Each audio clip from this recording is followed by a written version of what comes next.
मोहन की पत्नी कावेरी बड़ी शौक और चुलबुली थी।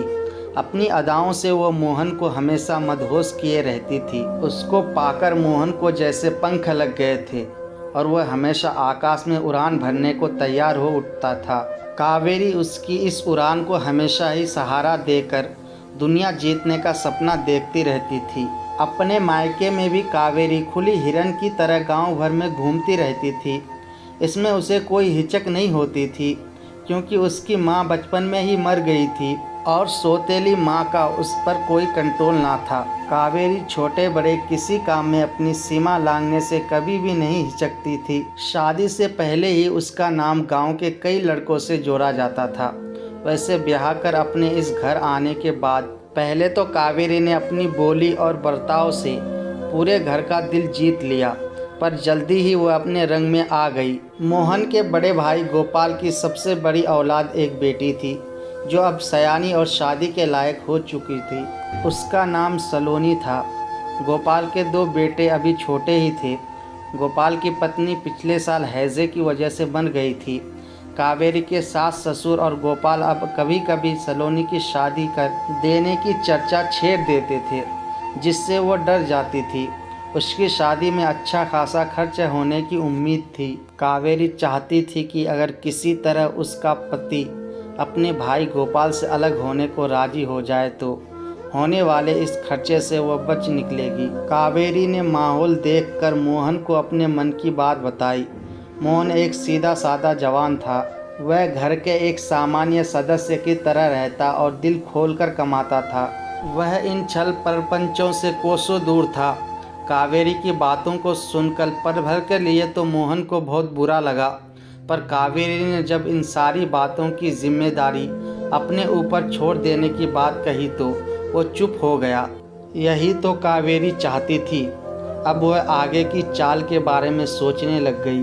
पहले कुछ दिनों तक तो उसने सलोनी से खूब दोस्ती बढ़ाई और उसे घूमने फिरने, खेलने खिलाने वगैरह की पूरी आज़ादी दे दी। फिर खुद ही अपने सास ससुर से उसकी शिकायत भी करने लगी। एक दो बार उसने सलोनी को गुपचुप उसी गांव के रहने वाले अपने चहेते पड़ोसी राम के साथ मेले में भेज दिया और पीछे से ससुर को भी भेज दिया।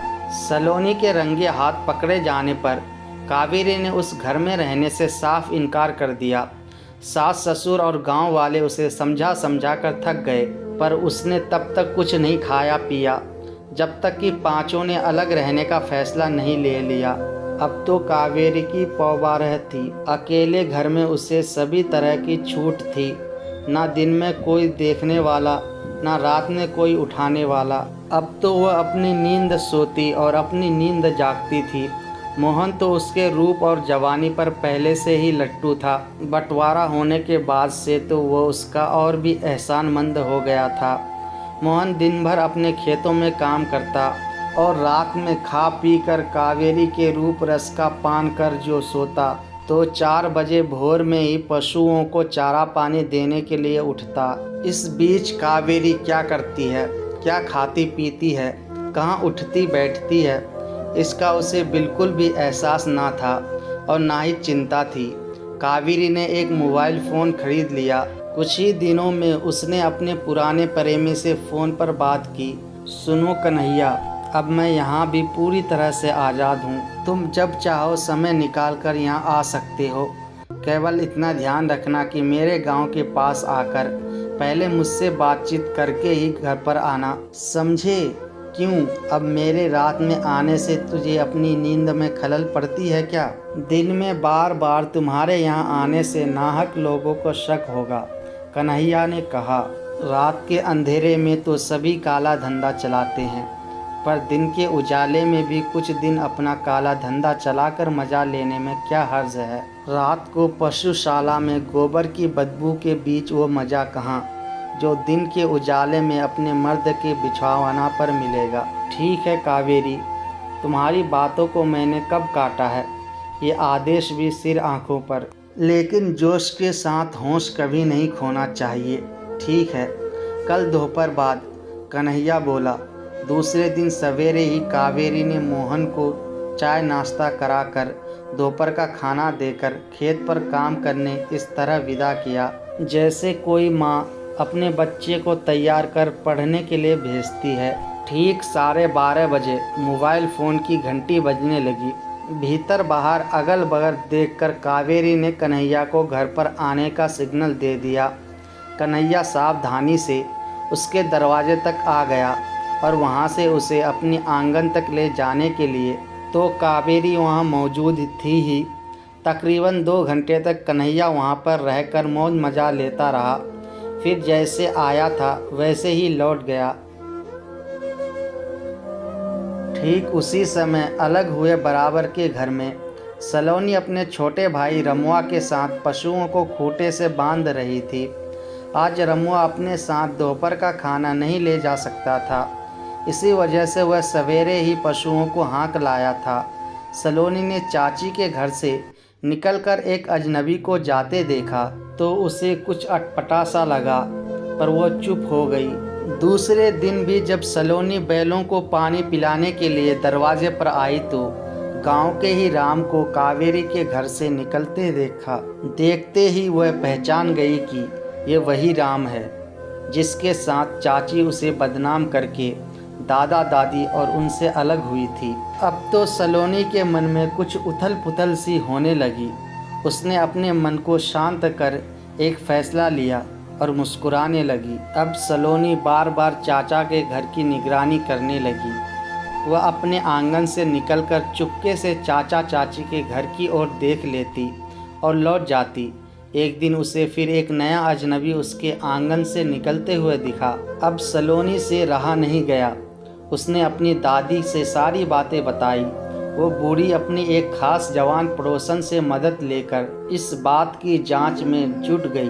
तीनों मिलकर छिप छिप कर एक हफ्ते तक निगरानी करती रही। सलोनी की बात 16 आने सच साबित हुई। फिर दादी ने अपने बड़े बेटे गोपाल और अपने पति से सहयोग लेकर एक नई योजना बनाई और 2-4 दिनों तक और इंतज़ार किया। दूसरी ओर कावेरी इन सभी बातों से अनजान मौज मस्ती में मशगूल रहती थी। वैसे उसके घर में जो भी मर्द आता था वह कोई कीमती चीज़ उसे दे जाता था। कन्हैया को आए कई दिन हो गए तो कावेरी की मन की तरफ बढ़ गई। दिल जोर से धड़कने लगा। उसे ख्याल आया कि सिकंदर भी आने से मना कर चुका है तो क्यों न आज फिर एक बार कन्हैया को ही बुला लिया जाए। उसने झट से मोबाइल फ़ोन उठा लिया। दूसरी ओर से कन्हैया से पूछा, हाँ कावेरी, क्या हाल चाल है? तुम वहाँ खुश तो हो ना? क्या खाक खुश रहूँगी? तुम तो इधर का जैसे रास्ता ही भूल बैठे। दिन भर बैठी रहती हूँ मैं तुम्हारी याद में, और तुम तो जैसे डुमरी का फूल बन गए हो आजकल। बोलो क्या हुक्म है? आज तुम दोपहर के 12 बजे मेरे घर आ जाओ। हुजूर का हुक्म सिर आँखों पर। कहते हुए कन्हैया ने फ़ोन काट दिया। कावेरी ने तो अपनी योजना बना ली थी, पर उसे भनक तक नहीं थी कि कोई उस पर नज़र रखे हुए हैं। कन्हैया पर नज़र पड़ते ही सभी सावधान हो गए। वह एक ओर से आकर कावेरी के आंगन में घुस गया। लोगों ने देखा कि कावेरी उसे दरवाजे से भीतर ले गई।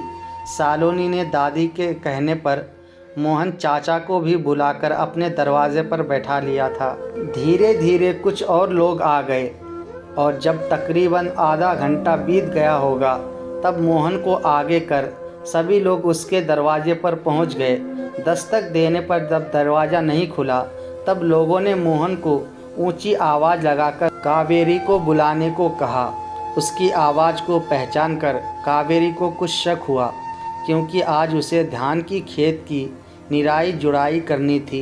आज उसे शाम में भी देर से आने की उम्मीद थी। वह कन्हैया संग पलंग पर प्रेम की पेंगे भर रही थी।